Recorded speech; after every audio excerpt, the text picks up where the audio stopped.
nessa relação, meu cliente chamava a criança de filho, a esposa dele também chamava de filho, ele chamava de pai. Então, existia uma relação, lembrando que a socioafetividade, gente, é uma relação recíproca, né? Eu preciso, de fato, provar na socioafetividade, não é um amor unilateral, um amor recíproco. Se eu não provar um amor recíproco, eu não consigo usufruir dessa ação, eu não vou ter êxito nessa ação, não vou ganhar essa ação de socioafetividade. Então, eu só consigo ter êxito nessa ação de socioafetividade toda vez que eu consiga provar o amor, mas o amor recíproco. E nessa ação nós conseguimos provar o amor.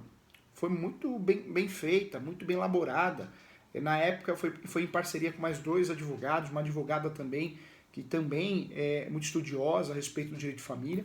E nós ganhamos a ação. Ganhamos a ação. Só que aconteceu? Com o passar do tempo, o casal veio a se separar, a se divorciar. E ele me procurou, e ela por telefone também, querendo voltar atrás. Olha que absurdo, gente. Voltar atrás em relação à decisão procedente da ação de socioafetividade, declaração socioafetiva, declaração afetiva. Professor, isso é possível? Não. Porque isso não é brincadeirinha, né? Você faz uma baita de uma ação para provar um amor recíproco. Depois o autor ou os autores da ação querem voltar atrás? Não, né, gente? Não dá. Não é brincadeira isso aí, não. Então não existe essa possibilidade, segundo a jurisprudência brasileira, de voltar atrás. Ah, professor, eu quero fazer uma ação pedindo a nulidade. Não funciona assim. Quero pedir o cancelamento, a suspensão. Não funciona assim. O amor a gente não pode brincar, né? O amor talvez no relacionamento, né, entre namorados, companheiros, companheiras, existe aí um brinca. Eu te amo, não ama nada, né? Ama outro. Mas na relação pai e mãe, na relação amor, né, materno, paterno, não dá para brincar. Não dá para brincar. Não existe essa relação de voltar atrás, tá? Então, falo isso para você avisar seu cliente, hein? Toda vez que você seja procurado, né, pelo seu cliente para fazer uma ação declaratória de socioafetividade, relação afetiva, reconhecimento, né? Lembrando que tem vários nomes da ação que você pode usar. É um nome também que eu lembrei agora, que é a ação declaratória de relação socioafetiva. Então, também outro nome utilizado, ou ainda reconhecimento de socioafetividade. Tanto faz, tá, gente? Você pode usar o nome declaração, reconhecimento, nada muda. Todo mundo sabe que essa ação tem 10, 20 nomes diferentes que querem dizer a mesma coisa, tá? Então, muito cuidado com isso. E eu falo isso com muito carinho para você, porque quando você é procurado pelo seu cliente, talvez ele tenha visto sim um pouquinho, né, no YouTube, na TV, no Google, mas você precisa parar, sentar e falar para o seu cliente, para os seus clientes, quando lhe procuram para fazer uma ação dessa, que não dá para voltar atrás. Não dá para voltar atrás, tá? Então, ponto final. Não dá para voltar atrás, gera, sim, efeitos no direito registral, essa ação procedente gera efeitos no direito sucessórios, gera efeitos em relação aos direitos de guarda, gera efeitos em relação ao direito de visita, gera efeitos em relação à pensão alimentícia, tá? Então, muita atenção, tem que bater um papo com o cliente e explicar tudo isso para ele. Estou muito feliz nesse momento porque a sala está lotando, a sala está ficando cheia. E eu gosto assim, eu fico emocionado com isso, tá? Então, bacana, é sinal que o povo acorda mais tarde, mas vem para a aula porque a aula é boa. Vamos lá, gente, olha só. Então, quem está chegando agora, ação declaratória de socioafetividade, ação declaratória de relação afetiva, ação de reconhecimento de afetividade, ação de reconhecimento de relação afetiva, tanto faz, tá? Todos esses nomes nós estamos falando da mesma peça, da mesma medida judicial. Lembrando que essa ação não é fácil, né? A Marcela ontem falou, e é verdade, a Mariane também, essa ação não tem copia e cola na internet. O que tem na internet é porcaria. Então é uma ação que é uma ação do advogado estudioso. É uma ação que tem que ser bem cobrada mesmo, porque você vai ter que criar do zero, não tem negócio de preguicinha. Ai, manda um modelo para mim. Não tem modelo. Porque existem várias formas de provar o amor. E vai muito de cada caso prático, de cada caso concreto. Lembra você que nessa ação nós devemos aplicar a teoria das provas. Então nós temos de um lado as provas orais, que podem ser apresentadas e devem ser apresentadas numa audiência de instrução e julgamento. Lembrando sempre que a audiência de instrução e julgamento deve ser solicitada, é o correto. Lembrando sempre também que essa audiência de instrução e julgamento, sendo solicitada e sendo agendada, é a audiência para apresentar as provas orais. Quais são as provas orais? Depoimento pessoal das partes e também provas testemunhais. Perceba que numa ação declaratória de afetividade, ou outros nomes que você queira dar, gente, não dá para fazer uma ação dessa só com prova em documento, hein? É uma ação que, no mínimo, você pode ter muitos documentos, muitas fotos, né, declarações de amor, mas no mínimo você tem que pedir sim uma audiência de instrução e julgamento, porque por mais que você tenha aí realmente um respaldo documental, um respaldo de provas documentais, o ideal é que você peça sim, né, peça essa audiência o agendamento dessa audiência de instrução e julgamento para a apresentação das provas orais, sejam elas testemunhais, que é muito importante nesse tipo de ação, e sejam também elas através do depoimento pessoal das partes, né? Então isso é muito importante, tá, gente? É muito importante mesmo trabalhar com a teoria das provas de forma integral. Isso faz a diferença para provar a relação socioafetiva, que nada mais é o amor. Deixa eu conversar com você um pouquinho da peça, então. Atenção aqui, hein, gente? A Marcela já fez, Mariane também, mas vamos aqui bater um papo sobre isso, né? Isso é muito importante. A ação declaratória de afetividade, você sabe que eu defendo muito o projeto PET 10. A petição inicial, a contestação, a sentença, o recurso, no máximo 10 folhas. Acho que é o ideal, é o correto. Nessa ação nós temos uma exceção. Essa ação, diferente de outras ações que você não deve ficar enchendo linguiça, nessa ação sim, você tem que provar que ela existe, porque não tem lei, não tem artigos, só tem o quê? Julgados de jurisprudência. Então pega aí boas jurisprudências atualizadas. Quando eu falo de jurisprudência atualizadas de 2 anos, já foi mais difícil, né? Você pegar 10 anos atrás, né, a primeira ação que o professor fez de socioafetividade, você não achava jurisprudência, não achava. Você tinha uma dor de cabeça para achar gigantesca, gigantesca. Hoje não, hoje você consegue achar com facilidade. Hoje essa ação declaratória de socioafetividade ou de reconhecimento de socioafetividade, hoje você acha muita jurisprudência. Então, facilitou a tua vida para você usar uma jurisprudência mais atualizada. É fato. Outro detalhe também, gente, com muito carinho, tá? Eu volto a falar, usa a doutrina, nós temos diversos doutrinadores. Professor, qual doutrinador que escreve muito bem sobre isso? Na minha opinião, eu tenho um livro, né, também, o meu livro explica muito bem esse assunto, defendo muito bem a existência dessa ação, que é algo notório, e também tem a Maria Berenice, que é uma excelente doutrinadora, que também escreve muito bem sobre o assunto. Então, gente, muito carinho na hora de desenvolver essa peça. Essa é aquela peça que pode passar de 10 laudas, de 10 folhas, porque é uma peça que você vai ter que trabalhar sim a jurisprudência, vai ter que trabalhar muito bem a doutrina, vai ter que explicar muito bem o que você quer. Essa peça, diferente de outras, né, lá do direito imobiliário, que nós fazemos os fatos de forma mais resumida, não, aqui no direito de família, no que diz respeito a essa peça, tem que caprichar nos fatos, escrever mais ou menos um livro, uma história, né, explicar, provar essa prova recíproca, esse amor recíproco, esse contato, essa relação de amor. Então você vai ter que explicar com mais calma, com mais detalhes, que levou a primeira vez no cinema, que levou a primeira vez no McDonald's, que levou a primeira vez para comer a kafta maravilhosa, aí que tem uma kafta maravilhosa. Ou seja, você precisa trabalhar com os fatos de forma mais cuidadosa, com mais atenção. Isso faz toda a diferença, tá, gente? Então, muita atenção em relação a isso.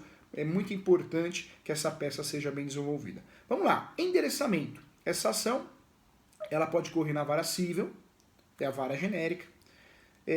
Existem discussões no Brasil. O Brasil não tem padrão no judiciário, você sabe que não. Quem advoga no Brasil todo sabe que não temos padrão nenhum, nem em relação ao direito material nem processual. Então, alguns juízes entendem que tem que ser na vara cível. Outros juízes entendem, quando tem que ser na vara de família e sucessões. Tá? Então, é fato, vara de família e sucessões. Então, eu tenho aí 2 possibilidades. Lembrando que o ideal, antes de distribuir essa ação, verifique sim qual que é o entendimento desse fórum, desse juiz, dessa juíza, né? Se é vara cível, se é vara de família e sucessões, se é que tenha, se não é vara cível mesmo, é importante. Em relação à competência, se tem menor fica mais fácil, menor, adolescente, porque nós temos aí, conforme o próprio Código Civil, conforme o próprio Código de Processo Civil e aí no Estatuto da Criança e Adolescente, nós temos uma competência de fato para proteger o menor, protetiva ao menor. Então, onde o imóvel reside? Onde o menor, né? Falei imóvel. Onde o menor reside. Onde está o menor? Ele está em Palmas. Pronto. Ele está em São Paulo, no bairro de Ipiranga. Pronto. Você já sabe onde é que você vai distribuir essa ação. Você já sabe o endereçamento dessa ação. Se tem menor no meio. Complica um pouquinho mais, né, quando você vai fazer uma ação declaratória de socioafetividade, o reconhecimento de um adulto. Aí complica um pouquinho mais. Porque aí, na verdade, o que você vai ter que fazer? Você vai ter que verificar o entendimento local, tá? Mas importante frisar isso. Em relação à qualificação, professor, essa ação é de jurisdição voluntária ou de jurisdição contenciosa? Essa ação também tem discussão em relação a isso, tá? Pelo fato de ser uma ação declaratória, você não está brigando com ninguém. Esse é o meu entendimento, que eu uso nos meus livros como doutrinador e de muitos outros doutrinadores.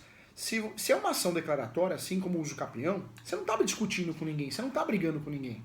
Então essa ação, na minha opinião, de muitos doutrinadores, de grande parte do judiciário, é uma ação que você não faz em face de ninguém. É uma ação declaratória, é uma ação que vai depender de você e do seu cliente, das provas que o seu cliente vai te trazer, vai te ajudar. É uma ação que você não está brigando com ninguém. Lembra que eu falei para você que não é uma ação de desconstituição do pátrio poder e adoção, onde você está brigando, você está querendo desconstituir um poder. Não, essa ação você não está brigando com ninguém.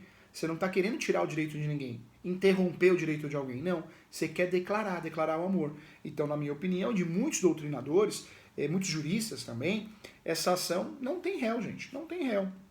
Não é em face de, tá? Não é em face de ninguém. É a prova do amor. Eu ganhando essa ação, eu tendo êxito nessa ação, vai gerar efeitos. Claro, atenção aqui. Pode a parte contrária, sim, o pai, a mãe da criança, do adolescente, o parente, o irmão, ou outros parentes, podem se habilitar ao processo, claro, podem se habilitar ao processo. Esse processo deixa de ser de jurisdição voluntária, consensual, e passa a ser litigioso.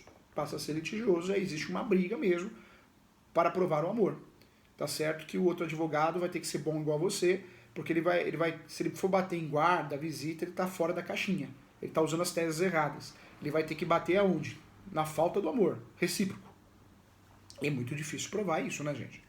Se a criança vira, o adolescente vira, para o casal e fala, pai, mãe, você é como se fosse meu pai e mãe, eu chamo você de pai e mãe, ah, eu te amo, eu te amo. Ou seja, é difícil de provar que não existe amor recíproco, né? Isso é o correto, hein, gente? Alguns estados, alguns juízes entendem que tem que ter o polo passivo. E aí, normalmente, o polo passivo é o pai e a mãe, tá? Na minha opinião, de forma correta, certeira, conforme a jurisprudência, é ação declaratória, uma ação que depende de você, não é em face de ninguém. Mas alguns magistrados possuem entendimento que você tem que sim usar essa ação em face de alguém, normalmente os pais, tá? Então teria que pedir a citação dos pais. Então, em relação à qualificação, gente, nós temos aí uma discussão, tá? Uma polêmica. Uma polêmica. Eu defendo, muitas ações que foram feitas assim deram certo, muitas ações deram resultado, porque é o correto, né, gente? Nós não estamos aqui brincando, é o direito processual sendo aplicado. Mas você sabe que tem juíza, que ele rasga o Código Civil, rasga o texto de lei, pisa e gospe em cima. Pisa e gospe em cima. Acha que é Deus. Acha que é Deus. E nós temos essa situação em diversos estados, né? É uma realidade. Volto a falar. Está no Código de Processo Civil o quê? Que a contestação tem que ser feita dentro da... Ou melhor, a contestação não. A reconvenção tem que ser feita dentro da contestação. Está no Código Civil. Não é o professor Júlio que está falando. Está no Código Civil. A reconvenção, que é o contra-ataque, contra-argumentação, tem que aparecer dentro da contestação. Isso é economia e celeridade processual. Essa foi a intenção do legislador. E aí muitos juízes, e muitos deles aí, fazem o quê? Separe a reconvenção, apresente a reconvenção em peça autônoma. Né? É isso aí. Então, por isso nós temos, na ação declaratória, o reconhecimento de socioafetividade, nós temos essa confusão. E aí você tem que explicar isso para o seu cliente. Você tem que explicar que é uma ação declaratória, que só depende dele ou deles, mas pode algum juiz entender que tenha que ter o polo passivo. E é importante explicar isso, sabe por quê? Porque quando você explica o que pode acontecer, o caminho, né, o caminho do processo, o cliente fica mais tranquilo, fica mais calmo. Né? Ele sabe que você realmente explicou, orientou. Se você não explica isso, hoje o cliente ele é ansioso, e o cliente mais chato é aquele que é formado em direito, porque ele acha que sabe alguma coisa, esse realmente é insuportável.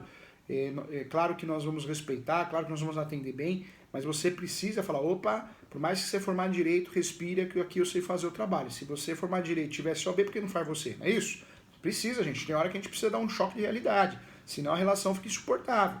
Eu tenho ações no escritório, normalmente o cliente, graças a Deus, né, ele confia muito, mas um ou outro passa pela triagem, né? E o sujeito, ele ou ela, fica ligando toda semana. Eu sou o primeiro a falar, olha, você está ligando antes da publicação, você não esperou nem eu receber a publicação para te ligar, para te explicar. Não dá, vai ter um desgaste nessa relação logo logo.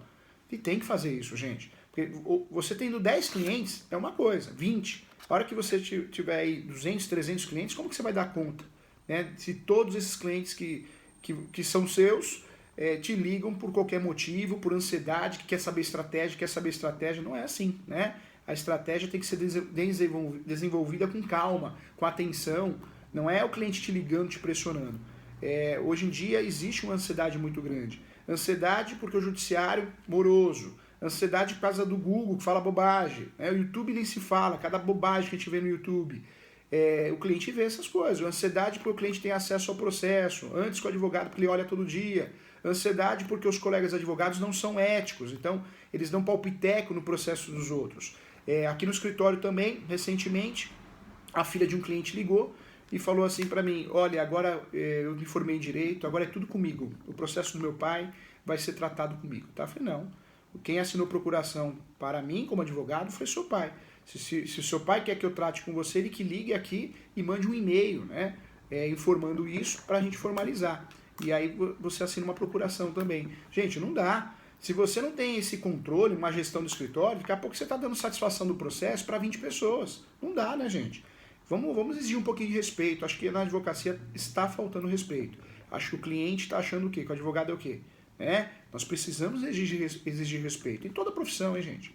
Eu acho que está todo mundo sendo desvalorizado, né? Isso acontece muito com policial militar, policial civil, e não é por aí. Nós precisamos ser respeitados como pessoa e como profissional. Então não é bagunça, todo mundo liga, todo mundo pergunta, senão fica um negócio infernal. Não confia, contrata outro, né? Faz o subs, faz a renúncia, faz a resolução, acabou. Mas não fica pentelhando, né, gente? Vamos lá, juntos aqui, olha só. Então, muita atenção a essa qualificação. Se possível, já conversa com o seu cliente. Em relação aos fatos dessa ação, né, dessa ação declaratória de afetividade ou reconhecimento de afetividade. Em relação aos fatos, volto a falar, diferente de outras ações, que nós fazemos os fatos mais resumidos, o ideal é que você explique muito bem nos fatos, né, tudo o que aconteceu, passeios, não só passeio, né, porque amor, às vezes o pai e a mãe não têm condições de levar a criança para passear, o adolescente ama muito, não tem nada a ver, não é só passeio que é prova, hein? Mas o contato de amor, levar na escola, pegar na escola, levar num curso, essa relação que prova o amor. Capriche nos fatos, conte direitinho. Hoje o processo é digital, não é? Então dá para usar fotos, imagens, claro, imagens legíveis, mas utilize essas imagens, né? Aquelas fotos bonitas que a criança, o adolescente, os autores estão abraçados, né? Dando aquele sorriso lindo, aquele sorriso de alma. Então é isso que faz a diferença. Claro que é convencimento, claro que é. Claro que é. No direito, então, você sabe que é uma ação que você vai ter dificuldade de fazer, porque no direito você não vai achar artigo, você não vai achar lei. O que você vai achar é jurisprudência, julgados, hoje tem bastante, não tinha, e você vai achar muita doutrina. Meus livros, Maria Berenice Dias, bons livros que você vai conseguir fundamentar muito bem sua peça. Inclusive o meu livro Direito Civil, gente, ficou maravilhoso. Que livro, hein? Que livro, hein? Que livro maravilhoso. Ficou uma bíblia, mas também nós apontamos aí um trabalho de 4 anos. Muito bacana, muito legal, muito atualizado. Gente, olha só. Depois desse direito, que vai te dar trabalho, os pedidos. No pedido, claro, nós vamos respeitar o artigo 319 do Código de Processo Civil, vamos usar aqueles textos prontos, né? Protesto provado pelos meios de direito de prova admitido, isso é um textinho pronto. A citação, cuidado. Se você usou essa ação declaratória sem polo passivo, não tem citação, concorda? Se por algum motivo, né, local, entendimento local, você foi obrigado a pedir a citação dos pais, né, existe um entendimento de alguns juízes que tem que ter a citação dos pais, em face dos pais, dos genitores, aí você tem que pedir a citação. Então, muita atenção em relação a isso. Outro detalhe, o valor da causa aí é o valor de alçada, tá, gente? R$1.000, não é o valor do patrimônio, não tem discussão patrimonial. Tem discussão de relação afetiva, amor. Então o valor da causa é de alçada, R$1.000, um salário mínimo.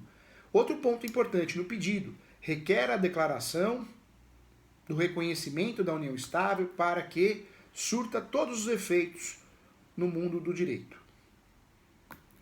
Você pode colocar como inclusão da filiação na certidão de nascimento ou no registro, direitos sucessórios, alimentos, você pode mencionar assim, tá? O ideal, gente, hoje, como nós temos alguns magistrados mal preparados, é uma realidade, não vamos generalizar, nunca, jamais, respeito ao próximo sempre, ao profissional, mas tem profissional que não gosta do que faz, já falei para você que tem muitos juízes que aparecem uma vez por mês, como tem gente que não sabe viver, né? O sujeito é magistrado, tem o seu salário, se ama o que faz, vive bem, faz um trabalho bonito, não, ele nem aparece no fórum. Meu Deus do céu, tem gente que não dá para entender, né? Esse sujeito que é mal preparado, você tem que dar uma força para ele, concorda? Como que você vai dar essa força para esse judiciário? Você vai explicar que você quer um mandado judicial para que seja feito o registro da filiação. Então, além de pedir a declaração, a procedência do pedido, não esquece de pedir que seja expedido um mandado judicial para registro de filiação. Por que eu falo isso? Porque se você não usa essa frase, se você não pede isso, pode ser que você ganhe a ação e nada aconteça. Aí você vai ter que fazer uma petição, falar, ô juiz, eu ganhei a ação, mas e aí? A sentença vai fazer a vez? Posso levar a sentença que vai registrar? Não, é um mandado, né? A sentença pode até servir como mandado judicial, mas tem que estar escrito na sentença, então cuidado com isso. Não deixe de pedir nessa ação, fora a procedência do pedido, de declaração, o reconhecimento da união, relação de sócio afetiva, não deixe de pedir o mandado judicial para que seja feito o registro de filiação, tá bom, gente? É muito importante, é necessário também fazer isso, muito, muito necessário. Outro detalhe importante, lembra que nós conversamos aqui? Como é uma ação doutrinária e jurisprudencial, não dá para fazer uma ação doutrinária e jurisprudencial sem usar todas as provas. Ah, mas eu tenho muita prova, professor Júlio. Meu cliente me trouxe fotos, declarações de amor, vídeos. Não confie nas provas nessa ação específica, ação declaratória de reconhecimento de sócio-afetividade. Não confie jamais nas provas documentais. Por quê? Papel aceita qualquer coisa, hein, gente? Vídeo também. Eu filmo você sorrindo e falo, olha como ela gosta de mim. Olha como ele gosta de mim. Não, e não tem nada a ver, né? Então, não confie. O ideal nessas ações, nessa ação específica, por ser doutrinária e jurisprudencial, o ideal, gente, é você sim pedir o agendamento de uma audiência de instrução e julgamento e apresentar nessa audiência testemunhas. Faz toda a diferença, gente, faz toda a diferença. Peça a apresentação sim das testemunhas. Faz a diferença para você ganhar ação com facilidade. Também é importante, gente, outra prova oral. Sim, é muito importante. Também é importante você pedir o depoimento pessoal da parte, né, das partes. Poxa, você falando, o seu cliente falando, não você que você é advogado, mas o seu cliente falando, não, eu amo muito essa criança, e começa a chorar. Claro, causa impacto. Claro que tem essa relação emocional. A criança falando, não, eu amo ele, eu amo ela, né? E começa a chorar também, um adolescente. Olha como causa impacto. Então, eu vejo que numa ação de reconhecimento e declaração de sócio-afetividade, gente, não dá para fazer uma ação dessa sem pedir, sim, audiência de instrução e julgamento. É uma audiência que, na minha opinião, ela faz toda a diferença. Ah, mas eu tenho muito documento, eu tenho muitas provas, acho que não precisa. Precisa sim. E se não precisar, né, e o judiciário julgar achando que não é necessário, aí tudo bem. E se também você perder a ação, pelo fato de não ter sido agendada essa audiência de instrução e julgamento, pronto, você já tem uma carta na manga. Porque você sabe muito bem, quando você pede uma audiência de instrução e julgamento e essa audiência não é agendada para a apresentação das provas orais, testemunhas e depoimento pessoal das partes, o que vai acontecer? Você pode recorrer. Você tem a carta na manga, você tem a tese recursal, você tem a tese do recurso de apelação. É fato. Você tem a tese do recurso de apelação. Então, gente, olha só, dentro do curso aqui de ação de reconhecimento ação declaratória ou de reconhecimento de sócio-afetividade, fique atento a isso, tá? Vamos lá, só enxergar novamente aqui as provas documentais. Nas provas documentais, nós falamos aqui, claro que numa ação declaratória de sócio-afetividade, as provas documentais são importantes, como fotos, declarações, e-mails, WhatsApp. Isso é chamado de prova documental em sentido estrito. Prova documental em sentido estrito. Então, interessante demais, né? Você apresentar fotos, imagens, isso ajuda muito. Também recibos, claro. Você, o seu cliente, ele ou ela, estão pagando a escola da criança. O inglês, o espanhol, o francês, a escola particular, um curso, um passeio.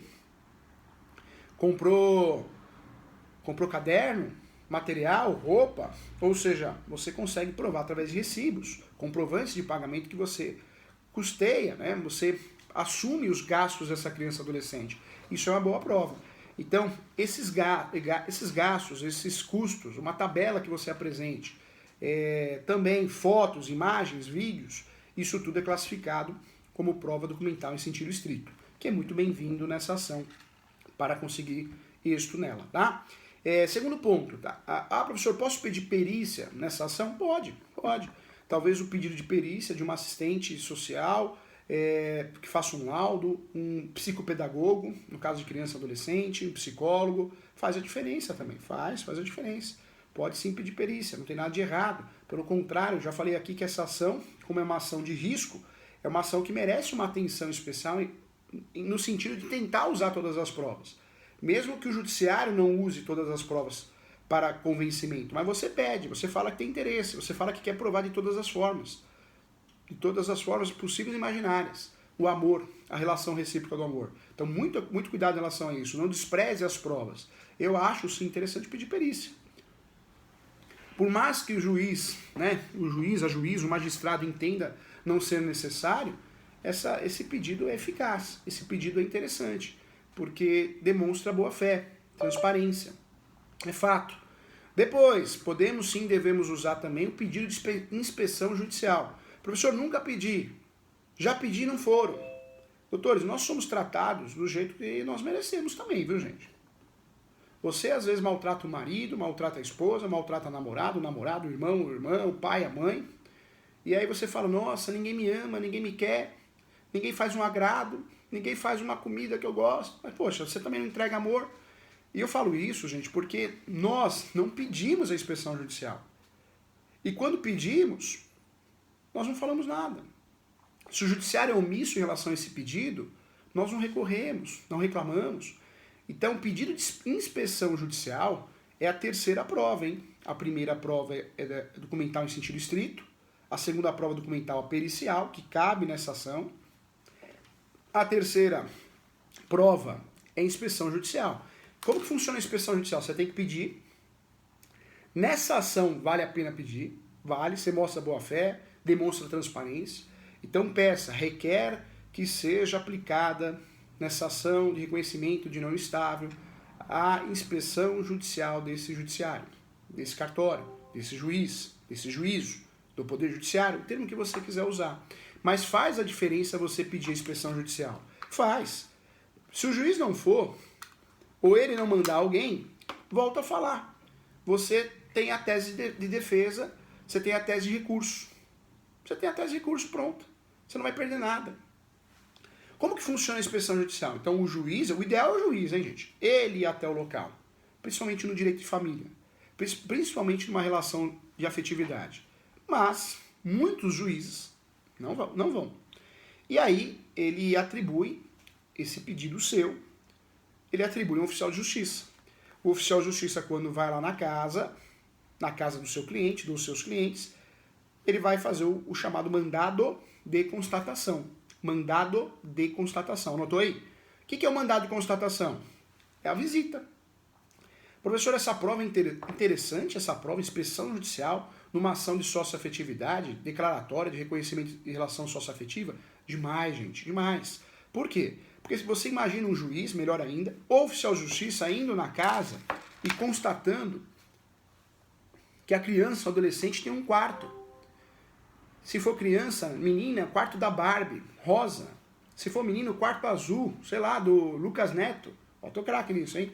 Então, ou seja, você consegue provar que essa criança é muito bem recebida, essa criança, esse adolescente, na casa dos autores da ação de reconhecimento de declaração de socioafetiva, que é a ação do amor. Professor, o que eu quero na ação de reconhecimento de socioafetividade? Declaração de afetividade. Eu quero provar o meu amor. Provar o meu amor e o amor que ele tem por mim, tá? Ele tem por mim. Lembrando que na ação declaratória de socioafetividade existe uma discussão se o polo passivo da ação seria os pais, e alguns juízes, o entendimento, gente, atenção aqui, ó, que seria a criança, o adolescente, a pessoa, tá? Então, em relação ao polo passivo, nós temos uma discussão muito grande, hein? Que nós precisamos de uma atenção em relação ao entendimento local. Pode ser o correto que não apareça alguém no polo passivo, porque é uma ação declaratória, você não está brigando com ninguém, não é em face de ninguém, é o mais correto. A doutrina, na minha opinião, correta, e a jurisprudência segue esse caminho. Alguns juristas, alguns magistrados entendem que o polo passivo, em algumas situações, é os pais, e em alguns casos também o judiciário tem entendido que o polo passivo tem que constar o menor, a criança ou adolescente, tá? Então, importante frisar para a gente não fazer confusão. E o direito é isso, né, gente? Ele é complexo mesmo. Nós não temos uma análise só na lei. Nesse caso, nem lei tem, porque essa ação não tem lei, não tem artigo, mas nós temos aí uma situação de localidade, de local também. Então, muita atenção em relação a isso, tá? Então, inspeção judicial, numa ação dessa, gente, promete, professor Júlio, promete que você vai pedir uma ação declaratória de sócio-afetividade, de reconhecimento, essa ação faz toda a diferença. Você pedir a inspeção judicial, toda a diferença. Mesmo que não aconteça, se não acontecer, você já tem a carta na manga para recorrer, tá bom? E a última prova documental que pode ser usada nesse processo que você assumiu, de reconhecimento de relação sócio-afetiva, a última ação que pode ser usada é a ata notarial, que no CPC atual é reconhecida como prova e faz a diferença, sim, você usar uma ata notarial, onde você pega aí 2, 3 vizinhos e os vizinhos declarem o amor recíproco com aquela criança, aquele adolescente, tá? Essa peça, diferente de outras peças que nós defendemos, que não devem ultrapassar 10 laudas, 10 folhas, essa peça, eu costumo dizer, uma peça bem feita. Não sei como que ficou a peça da Marcela, né, a Marcela que está aqui, não sei como ficou a peça da Mariane, mas essa peça, o ideal que tenha pelo menos aí umas 20 laudas mesmo, porque os fatos, normalmente nos fatos, você vai contar aí pelo menos 3 laudas, né? Então, é uma realidade. Então, importante aí.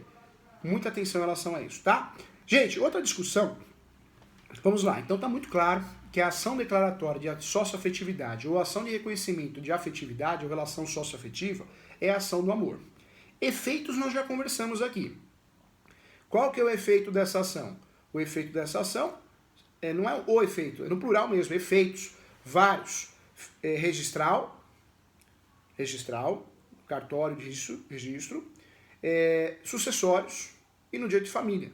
Passa a ter direito à pensão alimentícia, existe já uma obrigação de cuidado, né? Então, pensão alimentícia, existe aí o direito de pleitear a guarda, visita, né? Então, nasce o direito de família de forma completa mesmo, tá? Então, esses são os efeitos. Quais são as provas, professor Júlio? Nós já conversamos. Usar todas as provas é usar as teorias das provas. Provas orais e provas documentais. Dentro desse roteiro didático e prático, quero tratar com você aqui que essa ação, gente, você tem que fazer a prova do amor recíproco, hein? Se não fizer a prova do amor recíproco, seu processo, sua petição inicial, sua exordial, peça inaugural, que é requisito de existência e validade, ele está comprometido. Você está comprometendo a vida do seu cliente. Então, atenção aqui, ó. Essa ação é a mais mal feita do mundo. Nós temos que provar através das provas, orais e documentais, a relação de amor recíproco. Mas a grande linha do sucesso dessa ação, eu costumo dizer que são os requisitos para o êxito da ação, são esses aqui que eu vou falar para você. Professor, quem está falando isso? É só você, professor Júlio? Sou eu, a doutrina e a jurisprudência atualizada. Pós-graduação, nós deixamos bem claro que temos que trabalhar com jurisprudência atualizada. A vida como ela é, esquece a graduação, a fraca graduação. Então, nessa ação, o que você precisa provar? Anota isso aí, hein? Karina, isso é importante, hein, gente? Anota isso aí. Primeiro, a relação recíproca de afeto. Se não provar a relação recíproca de afeto, perdeu a ação. O que eu estou falando aqui é uma fiscalização, uma auditoria que é feita pelo judiciário, inclusive o MP, o Ministério Público. Então, a relação recíproca de afeto. Não basta provar que o seu cliente, que os seus clientes, ele ou ela, amem essa criança, esse adolescente, esse idoso. Não. Tem que provar que esse amor é recíproco. Recíproco, ok? Outro detalhe também nessa ação para ter êxito. O tratamento diferenciado. Como assim, professor? O tratamento diferenciado, gente, que tem que ser provado nessa ação, são os cuidados, né? Os cuidados que essa relação impacta? A criança ou adolescente cuida do pai, da mãe, como se fosse pai e mãe, né? Ainda não é, não ganhou ação, né? Como se fosse pai e mãe. Leva uma florzinha, olha, eu fiz na escola, trouxe para você. Não é verdade? Claro que tem uma relação recíproca aí. Não é a mesma, porque a criança e o adolescente normalmente não tem uma situação financeira que permita dar presentes, né? Lembrando que o amor não é só presente, não estou falando isso. Mas faz um desenho, né? Então você pode levar para o processo, para os autos. Um desenho que a criança ou adolescente desenhou, você, a sua esposa, né? Os seus clientes e ele. Isso faz a diferença. Então eu preciso provar esse cuidado, esse tratamento diferenciado, através do amor mesmo, dessa relação, dessa troca. Não estou falando de bens materiais, não. Precisa dar um carro, não é isso que eu estou falando, isso não existe. Mas esse amor, esse cuidado, tá? E aí você prova, claro, com fotos, vídeos, testemunhas. Então, importante provar isso, tá bom? Depois, terceiro, era uma discussão no passado, não existe mais essa discussão. Hoje, numa ação declaratória de socioafetividade, eu preciso provar como advogado, você como advogado, advogada, para ajudar o seu cliente, além da relação recíproca de afeto, de amor, além da situação de tratamento diferenciado recíproco, eu preciso provar também o reconhecimento social. Ou seja, não pode ser um amor escondido. Tem que ter testemunha.